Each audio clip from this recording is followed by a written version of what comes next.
कुल्लू की ऊंची घाटी के दोहरा नाला में सोमवार को बैली ब्रिज को शुरू कर दिया गया। यहां से अब वाहनों की आवाजाही भी शुरू हो गई। वहीं इस बैली ब्रिज का शुभारंभ मनाली के विधायक भुवनेश्वर गौड़ के द्वारा किया गया। बैली ब्रिज के शुभारंभ पर अब घाटी के काइस, कराड़सू, सोयल, तांदला और जाड़ा पंचायत के लोगों को इसका फायदा मिलेगा। जिला कुल्लू की ऊंची घाटी की 5 पंचायतों को जोड़ने वाला वैली ब्रिज जनता को समर्पित कर दिया गया। विधायक भुवनेश्वर गौड़ ने कहा कि बीते दिनों जो बाढ़ आई थी उसमें यह ब्रिज बह गया था और लोगों का संपर्क भी कट गया था। ऐसे में लोगों ने प्रशासन और सरकार से भी वैली ब्रिज लगाने की मांग की थी। सरकार की ओर से तुरंत वैली ब्रिज लगाने का काम शुरू किया और आज इसका शुभारंभ कर दिया गया है। विधायक ने कहा कि ऊंची घाटी की अन्य सड़कों को खोलने का कार्य भी तेज गति से शुरू कर दिया गया है। मोटादार जो रोड है ये, इस पे भी सड़क बिल्कुल वॉश आउट हो गई थी। रिकॉर्ड समय में आपने देखा होगा इस पे एक पुल का निर्माण किया गया है। जब रिस्टोर कर रहे थे हम इस सड़क को, हमने वाहनों के लिए जब ये खोली थी तो मैं भी आया था और सभी क्षेत्रवासी भी इस गांव की सड़क को रिस्टोर करने में लगे थे। ये सड़क भी पूर्ण रूप से बनके तैयार हो गई है और आने वाले समय में ताकि हमारे किसान, बागवान, जो हमारे बुजुर्ग हैं, हमारे जो बीमार लोग हैं, उन्हें आने जाने में कठिनाई ना हो।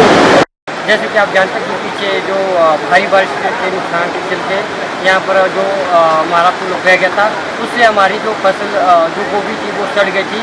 तो अब आने वाला जो हमारा सेब का सीज़न है तो उसके लिए हमारे बड़े भाई विधायक महोदय जी ने यहाँ बैली ब्रिज लगा लिया। मैं इनका तहे दिल से धन्यवाद करता हूँ। भ्रष्टाचार के बहुत सारे मामले आपने देखे होंगे, लेकिन चंबा में इस मामले ने कई नटवर लालों की नींद उड़ा ली है। चंबा जिला मुख्यालय में मुख्य चिकित्सा अधिकारी कार्यालय में तैनात एक आउटसोर्स कर्मचारी ने सीएमओ के नाम पर 50,000 के लेन देन का मामला सामने आया है। इस तरह ये सुर्खियों में आया है।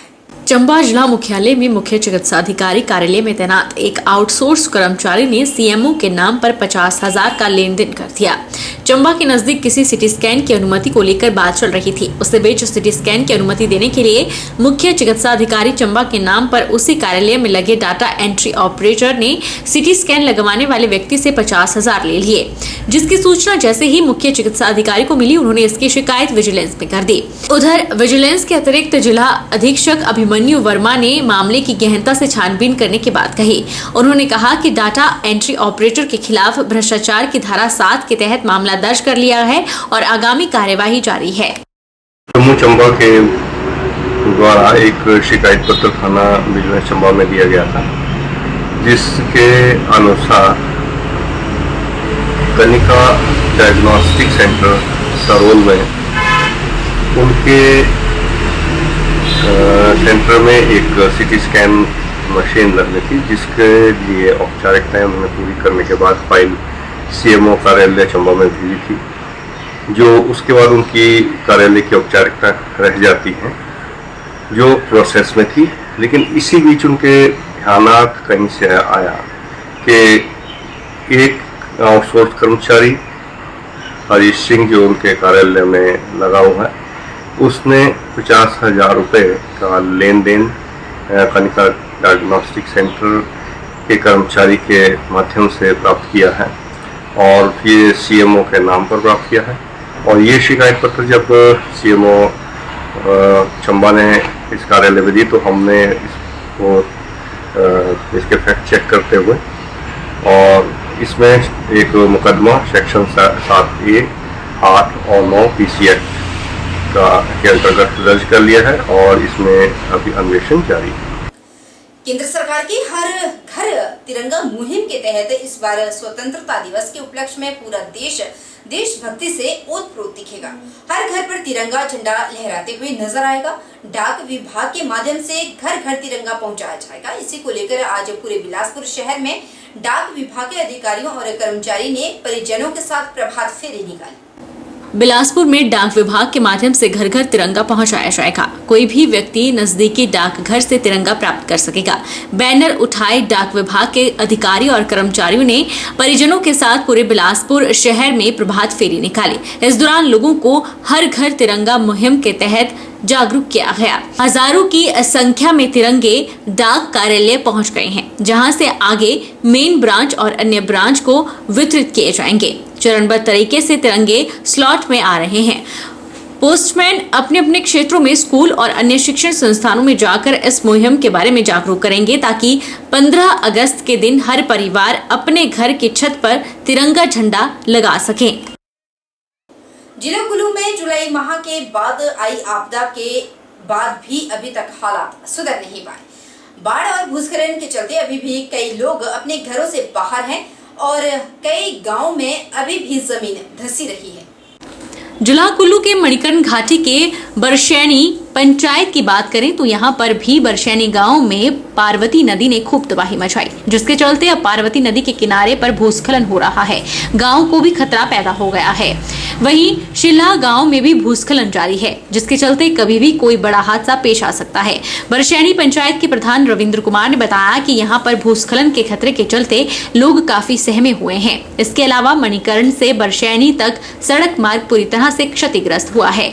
यहाँ से वाहनों का निकलना मुश्किल है। यहाँ पर जो है एक जीप भी मतलब कि लोड उठा के नहीं आ सकती है, इसीलिए मुझे शासन प्रशासन से भी लोक निर्माण विभाग से भी मुझे मेरा आग्रह रहेगा, अपना जो है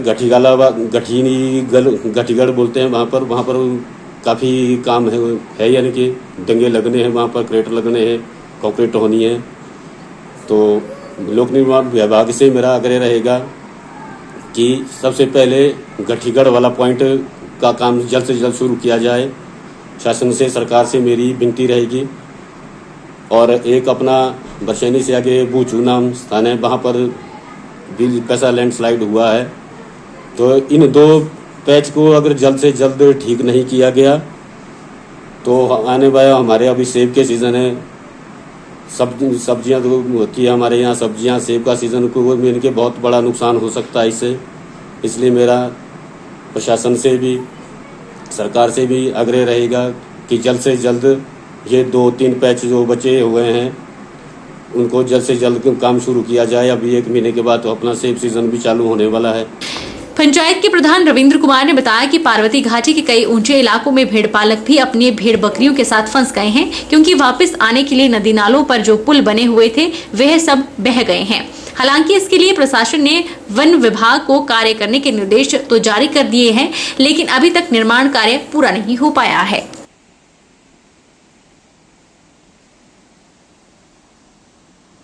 कुल्लू के मुख्यालय ढालपुर के देव सदन में राष्ट्रीय हथकरघा दिवस मनाया गया। वहीं बेहतरीन कार्य करने वाले बुनकरों को भी पुरस्कार देकर सम्मानित किया गया।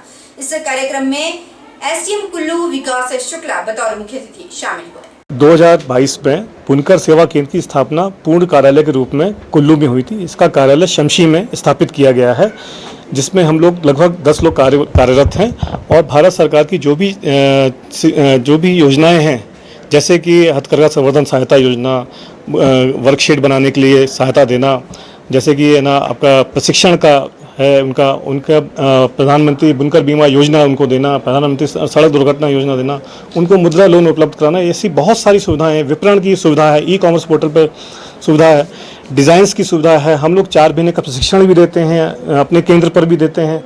इस तरह की बहुत सारी योजनाएं हमारी चल रही हैं, जिनका लाभ हमारे बुनकर बंधु हमसे मिलकर के लाभ ले सकते हैं। पूर्व मंत्री एवं जिला कुल्लू सहकार संघ के अध्यक्ष सत्य प्रकाश ठाकुर ने कहा कि हथकरघा दिवस मनाने का मुख्य उद्देश्य लघु और मध्यम उद्योग को बढ़ावा देना है। इसके अलावा यह दिन बुनकर समुदाय को सम्मानित करने और भारत के सामाजिक आर्थिक विकास में उनके योगदान को सराहने के मकसद से भी हथकरघा दिवस मनाया जाता है। यह बहुत जरूरी है कि हथकरघा से बनी चीजें देश विदेश के कोने कोने तक पहुंचे। इससे भारत को अलग पहचान तो मिलेगी ही, साथ ही बुनकर समुदाय को भी आगे बढ़ने का मौका मिलेगा। हम भारत सरकार के प्रधानमंत्री के बहुत आभारी हैं कि इस दिन को 7 अगस्त को राष्ट्रीय हथकरघा दिवस घोषित किया गया। आज दिल्ली से भी माननीय प्रधानमंत्री जी ने संबोधन किया। अच्छा लगा कि इससे हथकरघा को प्रोत्साहन मिल रहा है। जहाँ तक हथकरघा की बात है, हथकरघा हस्तकला ये हिमाचल की पहचान है। यहाँ की सुंदर वादियाँ हैं, यहाँ की पर्यावरण और उसके बाद हमारे यहाँ के जो संस्कृति उसके साथ जो पर्याय है वो यहाँ का हथकरघा और हस्तकला है। हिमाचल कुल्लू की हथकरघा जो है सारे विश्व में प्रसिद्ध है। हमारे कुल्लू की टोपी, कुल्लू की शाल, कुल्लू के स्टोन, कुल्लू के मफलर ये सारी दुनिया में मशहूर है। मुझे खुशी है कि मैं बुटीकों का चेयरमैन हूँ जिसने कि इन उत्पादों में सारी दुनिया में एक अपना नाम बनाया। हमें ये भी पसंद था कि भारत सरकार और प्रदेश सरकार ने काफ़ी स्कीमें लॉन्च की है जिसकी वजह से कि बुनकर बहुत फ़ायदा उठा भी रहे हैं, उठाएंगे भी। गर्म इलाकों में भी लीची के पौधे उग सकते हैं। हमीरपुर के भोरंज उपमंडल के गांव हन्नोहो के सुरेश कुमार और उनकी धर्मपत्नी ने उद्यान विभाग की मदद से लगभग 12 कनाल जमीन पर कीवी के 100 पौधों का बगीचा तैयार किया। मात्र 5 महीनों में ही हमीरपुर के सुरेश कुमार के बगीचों में लहलहा रहे कीवी के बेलनुमा पौधे साफ बयां कर रहे हैं कि हमीरपुर जैसे क्षेत्र में भी कीवी के उत्पादन की काफी अच्छी संभावनाएं हैं। प्रदेश के उद्यान विभाग की सब्सिडी योजनाओं का लाभ उठाते हुए किसान सुरेश कुमार और उनकी धर्मपत्नी की दृढ़ इच्छा शक्ति का एक अलग ही परिचय देते हुए कीवी का बगीचा तैयार किया है। किसान सुरेश कुमार ने बताया कि उद्यान विभाग की विभिन्न सब्सिडी योजनाओं और विभाग के अधिकारियों के मार्गदर्शन में कीवी की खेती करना शुरू की।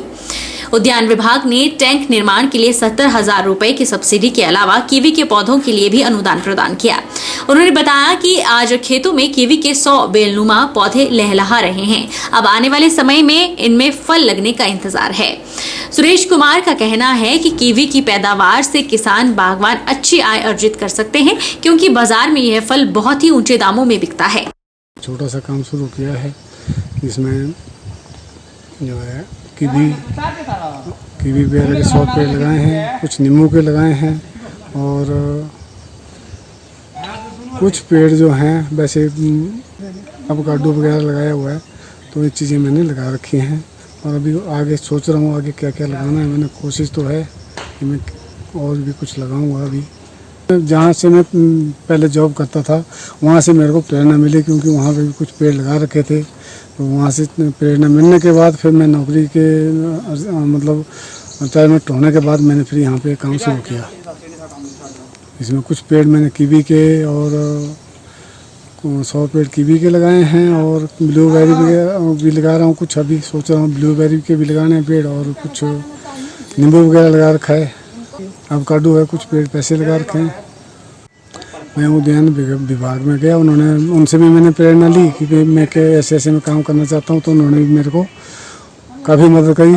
उद्यान विभाग वालों ने सब्सिडी दी, टैंक बनाया और पेड़ों का है क्या बोलते हैं कीवी के पेड़ लगाए और ये सारी मदद नींबू के पेड़ लगाए। उन्होंने काफ़ी मेरी मदद करी है। इन्होंने पहले भी पेड़ पौधों का ही काम किया था जहाँ नौकरी करते थे।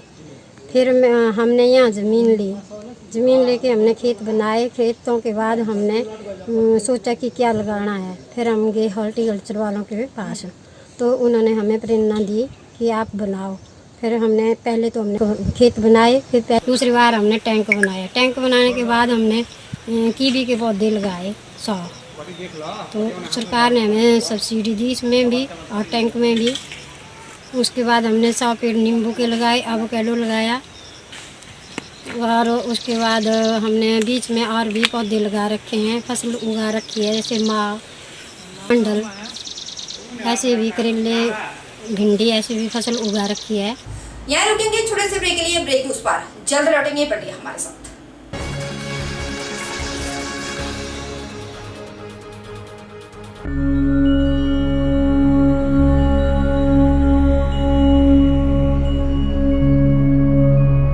सावन मास के पावन अवसर पर मैं सभी देशवासियों, प्रदेशवासियों व मंडीवासियों को बहुत बहुत हार्दिक शुभकामनाएं देता हूं और शिव भोलेनाथ से प्रार्थना करूंगा कि ये वर्ष आप सबके लिए खुशहाली लाए और मंगलमय हो। और मैं आप सबसे एक गुजारिश भी करूंगा कि आप यूपीवीसी डोर एंड विंडोज लगाएं। ये इको फ्रेंडली है, साउंड प्रूफ है, हीट रेजिस्टेंट है और अपने घर में यूपीवीसी डोर एंड विंडो लगाएं और अपने घर की खुशहाली बढ़ाएं। धन्यवाद।